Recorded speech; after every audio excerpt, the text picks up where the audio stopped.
प्रणाम दोस्तों, मेरे चैनल मिंटर अनावी पर आप सभी का स्वागत है। आज हम सुनेंगे श्री दुर्गा नवरात्रि व्रत से जुड़ी पौराणिक कथा। तो आइए आरंभ करते हैं। नवरात्र व्रत संपूर्ण कामनाओं को पूर्ण करने वाला व्रत है। जो मनुष्य इस नवरात्र व्रत को नहीं करता वह अनेक दुखों को भोगता है।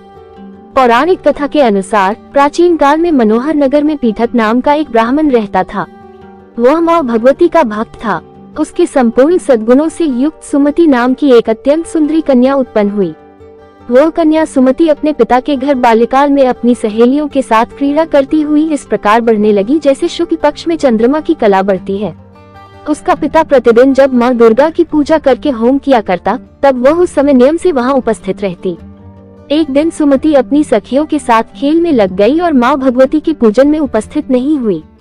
उसके पिता को पुत्री की ऐसी असावधानी देखकर बहुत क्रोध आया और वह अपनी पुत्री से बोला, हे पुत्री, आज तूने माँ भगवती का पूजन नहीं किया, इस कारण मैं किसी कुष्ठ रोगी या दरिद्र मनुष्य के साथ तेरा विवाह अवश्य करूंगा।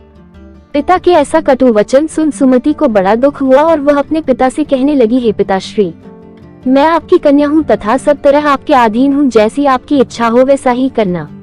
मेरा तो अटल विश्वास है जो जैसा कर्म करता है उसको कर्मों के अनुसार उसे वैसा ही फल प्राप्त होता है, क्योंकि कर्म करना मनुष्य के अधीन है परंतु फल देना ईश्वर के अधीन है। जैसे अग्नि में पड़ने से घी उसको अधिक प्रदीप्त कर देता है, उसी प्रकार कन्या के द्वारा निर्भयता से कहे गए वचनों को सुन उस ब्राह्मण ने क्रोधित हो अपनी कन्या का विवाह एक कुष्ठी व्यक्ति के साथ कर दिया। अपने दुख का विचार करती हुई वह कन्या अपने पति के साथ वन में चली गई और डरावने कुशायुक्त उस निर्जन वन में उन्होंने वह रात बड़े कष्ट से व्यतीत की। उस बालिका की ऐसी दशा देख माँ भगवती ने उसके पूर्व जन्म के पुण्य के प्रभाव से प्रकट होकर सुमति से कहा, हे बालिका, मैं तुझसे प्रसन्न हूँ, तुम जो चाहो सो वरदान मांग सकती हो। माँ भगवती का ये वचन सुन सुमति ने कहा, आप कौन हैं? सुमति का ऐसा वचन सुन देवी माँ भगवती ने कहा कि मैं आदि शक्ति भगवती हूँ और मैं ही ब्रह्म विद्या व सरस्वती हूँ।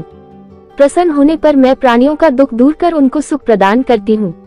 हे बालिका, मैं तुझ पर तेरे पूर्व जन्म के पुण्य के प्रभाव से प्रसन्न हूँ। तू पूर्व जन्म में निषाद की स्त्री थी और अति पतिव्रता थी।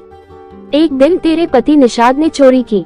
चोरी करने के कारण तुम दोनों को सिपाहियों ने पकड़ लिया और नवरात्र के दिनों में ले जाकर जेल खाने में कैद कर दिया। उन लोगों ने तुझको और तेरे पति को भोजन भी नहीं दिया। इस प्रकार नवरात्र के दिनों में तुमने न तो कुछ खाया और न जल ही पिया। इस प्रकार 9 दिन तक नवरात्र का व्रत हो गया। हे ब्राह्मणी, उन दिनों में जो व्रत हुआ, इस व्रत के प्रभाव से प्रसन्न होकर मैं तुझे मनोवांछित वर देती हूँ, तुम्हारी जो इच्छा हो सो मांगो। इस प्रकार दुर्गा के वचन सुन ब्राह्मणी बोली, अगर आप मुझ पर प्रसन्न हैं तो हे दुर्गे, मैं आपको प्रणाम करती हूँ, कृपा करके मेरे पति का कोढ़ दूर करो। देवी ने कहा, उन दिनों तुमने जो व्रत किया था उस व्रत का एक दिन का पुण्य पति का कोढ़ दूर करने के लिए अर्पण करो। उस पुण्य के प्रभाव से तेरा पति कोढ़ से मुक्त हो जाएगा। पति को निरोग करने की इच्छा से जब उसने तथास्तु ऐसा वचन कहा तब उसके पति का शरीर माँ भगवती की कृपा से कुष्ठ रोग से रहित हो अति कांतिवान हो गया। वह ब्राह्मणी पति को देख देवी की स्तुति करने लगी, हे दुर्गे, हे अम्बे, आप समस्त दुखों को दूर करने वाली, रोगी मनुष्य को निरोग करने वाली, प्रसन्न हो, मनोवांछित वर देने वाली और दुष्टों का नाश करने वाली जगत की माता हो। मुझ निरपराध अबला को मेरे पिता ने कुष्ठी मनुष्य के साथ विवाह कर घर से निकाल दिया। पिता से तिरस्कृत निर्जन वन में विचर रही हूँ, आपने मेरा इस विपदा से उद्धार किया है। हे देवी, आपको प्रणाम करती हूँ, मेरी रक्षा करो। ब्राह्मणी की स्तुति सुन देवी बहुत प्रसन्न हुई और बोली, हे ब्राह्मणी, तेरे उदाले नामक अति बुद्धिमान, धनवान, कीर्तिवान और जितेंद्रिय पुत्र शीघ्र उत्पन्न होगा। ऐसा वर प्रदान कर देवी ने ब्राह्मणी से फिर कहा कि हे ब्राह्मणी, और जो कुछ तेरी इच्छा हो वह मांग ले। भगवती दुर्गा का ऐसा वचन सुन सुमति ने कहा कि हे भगवती दुर्गे, अगर आप मुझ पर प्रसन्न हैं तो कृपा कर मुझे नवरात्र व्रत की विधि और उसके फल का विस्तार से वर्णन करें। इस प्रकार ब्राह्मणी के वचन सुन दुर्गा ने कहा, हे ब्राह्मणी, मैं तुम्हें संपूर्ण पापों को दूर करने वाले नवरात्र व्रत की विधि बतलाती हूँ, जिसको सुनने से मोक्ष की प्राप्ति होती है। आश्विन मास के शुक्ल पक्ष की प्रतिपदा से लेकर 9 दिन तक विधिपूर्वक व्रत करें। यदि दिन भर का व्रत न कर सके तो एक समय भोजन करें। घट स्थापन करें और वाटिका बनाकर उसको प्रतिदिन जल से सींचें। महाकाली, महालक्ष्मी और महासरस्वती देवी की मूर्तियाँ स्थापित कर उनकी नित्य विधि सहित पूजा करें और पुष्पों से विधिपूर्वक अर्घ्य दें। इस प्रकार बताई हुई विधि के अनुसार जो व्यक्ति व्रत करता है उसके सब मनोरथ सिद्ध होते हैं, इसमें तनिक भी संदेह नहीं है। इन 9 दिनों में जो कुछ दान आदि दिया जाता है उसका करोड़ों गुना फल मिलता है। इस नवरात्र व्रत करने से अश्वमेध यज्ञ का फल मिलता है।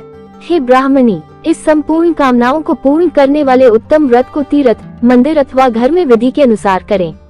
इस प्रकार ब्राह्मणी को व्रत की विधि और फल बताकर देवी अंतर्ध्यान हो गई। जो मनुष्य या स्त्री इस व्रत को भक्तिपूर्वक करता है वह इस लोक में सुख प्राप्त कर अंत में दुर्लभ मोक्ष को प्राप्त होता है। देवी भगवती शक्ति संपूर्ण लोकों का पालन करने वाली है। बोलो माँ भगवती की जय। दोस्तों, आज की इस वीडियो में हमने आपको श्री दुर्गा नवरात्रि व्रत से जुड़ी की पौराणिक कथा के बारे में बताया है। यदि आपको हमारे द्वारा बताई गई जानकारी पसंद आई हो तो इस वीडियो को लाइक करें और मेरे चैनल को सब्सक्राइब जरूर करें। धन्यवाद।